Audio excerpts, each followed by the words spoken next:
Hi, നിങ്ങൾക്ക് ഈ ഒരു ചെടി അറിയാമോ?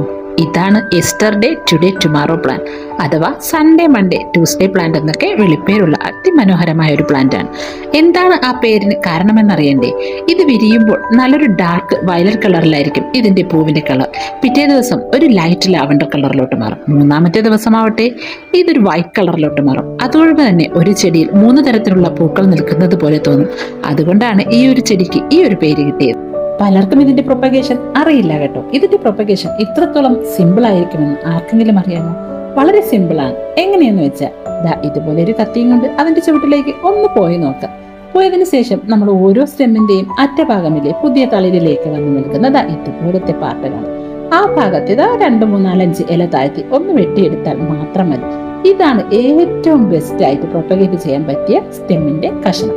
എല്ലാവരും നല്ല മുറ്റിയ കഷ്ണമാണ് എടുക്കുന്നത്. പക്ഷെ ഈ ഒരു ചെടിക്ക് ഇത് തന്നെയാണ് ധാരാളം. ഒരു വളവും ചേർക്കാത്ത മണ്ണിൽ ഇതുപോലെ കുത്തി തണലത്ത് വെച്ച് ചെറുതായി ഒന്ന് നനച്ചു കൊടുത്താൽ മതി. പുതിയ തൈകൾ താനെ ഉണ്ടായിക്കൊള്ളും. അങ്ങനെ ഇതിനു മുന്നേ ഞാൻ നട്ടുപിടിപ്പിച്ച തൈകളാണിത് ഈ കാണുന്നവയൊക്കെ. ഒരു പ്ലാന്റ് നമ്മുടെ കയ്യിലുണ്ടെങ്കിൽ നമുക്ക് ഇഷ്ടം പോലെ തൈകൾ അതിൽ നിന്നുണ്ടാക്കിയെടുക്കാം. ഇതാണ് എന്റെ മദർ പ്ലാന്റ്. ഇതിൽ നിന്ന് ഞാൻ ചില്ലറയും ചിമ്മിണിയും തൈകളൊന്നുമല്ല ഉണ്ടാക്കിയെടുത്തിരിക്കുന്നത്.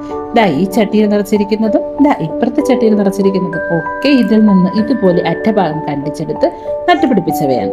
അപ്പൊ നമ്മളും പോകുകയല്ലേ, ഇതുപോലെ നമുക്ക് ഇഷ്ടം പോലെ തൈകൾ എത്രത്തോളം ചട്ടിയിൽ വേണമെങ്കിലും ഉണ്ടാക്കാം.